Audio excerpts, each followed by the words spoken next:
ఇరాన్పై యుద్ధం విషయంలో ట్రంప్ అనుకున్నది ఒకటైతే అయ్యింది మరొకటి. ఇజ్రాయెల్తో కలిసి కొద్ది గంటల్లో మహా అయితే 2-3 రోజుల్లో ఇరాన్ను ఓడించగలను అనుకున్నాడు ట్రంప్. తద్వారా అమెరికా అంటే ఏంటో ప్రపంచానికి చూపించాలనుకున్నాడు. ఆ తర్వాత క్యూబా పని పడతానని కూడా వార్నింగ్ ఇచ్చాడు. కానీ 20 రోజులైనా కూడా ఇరాన్ను ఓడించలేకపోయాడు. పైగా ఇరాన్ నుంచి ఊహించని ప్రతిఘటనకు అమెరికా తీవ్రంగా నష్టపోయింది. ఇప్పుడు అమెరికా అధ్యక్షుడు ట్రంప్ అమెరికా లోపల నుంచి అమెరికా బయట నుంచి తీవ్రమైన విమర్శలు ఎదుర్కొంటున్నారు ఇరాన్పై యుద్ధం విషయంలో. ఇది ఎలాంటి వ్యూహం లేకుండా, ఎలాంటి లక్ష్యం లేకుండా, ఎలాంటి ఆలోచన లేకుండా చేస్తున్న తెలివి తక్కువ యుద్ధం అని ప్రపంచ దేశాల నుంచి తీవ్రమైన వ్యతిరేకత ఎదుర్కొంటున్నాడు ట్రంప్. అమెరికాకు చెందిన లామేకర్స్, బ్యూరోక్రాట్స్, ఇంటెలిజెన్స్ అధికారులు, బిజినెస్ మెన్, సీఈఓలందరూ కూడా ఇరాన్పై అమెరికా చేస్తున్న యుద్ధాన్ని తీవ్రంగా వ్యతిరేకిస్తున్నారు. రీసెంట్ గా director of US National Counter Terrorism Centre Joe Kent తన పదవికి రాజీనామా చేశారు.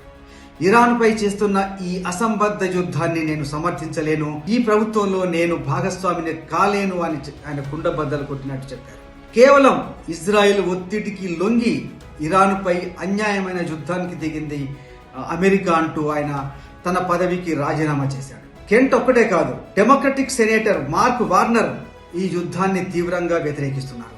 అలాగే Kentucky Republican representative Thomas Massie కానీ, కాలిఫోర్నియా అటార్నీ రో ఖన్నా, ఇలాంటి వాళ్ళు చాలా మంది కూడా ఇరాన్పై చేస్తున్న యుద్ధాన్ని తీవ్రంగా వ్యతిరేకిస్తున్నారు.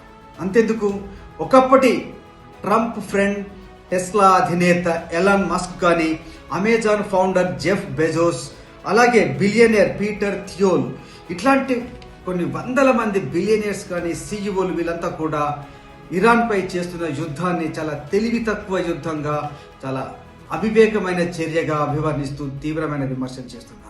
అంతెందుకు, అమెరికాకు మిత్ర దేశాలైన నాటో కంట్రీస్, ముఖ్యంగా చెప్పాలంటే Britain, Germany, France, Australia, Japan, ఇలాంటి కంట్రీస్ అన్ని కూడా ఇప్పుడు అమెరికా చేస్తున్న యుద్ధాన్ని తీవ్రంగా వ్యతిరేకిస్తున్నాయి. ట్రంప్ ముందుగా ఇరాన్ ఓడిపోయింది, అమెరికా గెలిచేసింది అన్నాడు.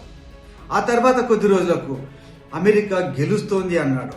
ఇప్పుడు గెలవలేక చేతులెత్తేసి మిత్ర దేశాల సహాయం కోరుతున్నాడు. హెర్ముజ్ జలసంధిని ఇరాన్ బ్లాక్ చేసిన తర్వాత ప్రపంచ వ్యాప్తంగా తీవ్రమైన ఆయిల్, గ్యాస్ కొరత ఏర్పడింది. ఈ షిప్పులకు రక్షణగా మిత్ర దేశాల నుంచి యుద్ధ నౌకలు రావాలని ట్రంప్ వేడుకున్న ఏ మిత్రపక్షం నుంచి కూడా ఎలాంటి సహాయం రాలేదు. పైగా మీరు చేస్తున్న ఈ యుద్ధాన్ని మేము సమర్థించలేము, యుద్ధంలోకి మేము దిగలేమంటూ అత్యంత ఆప్త మిత్రులైన దేశాలు కూడా ట్రంప్ విన్నపాన్ని తిరస్కరించారు.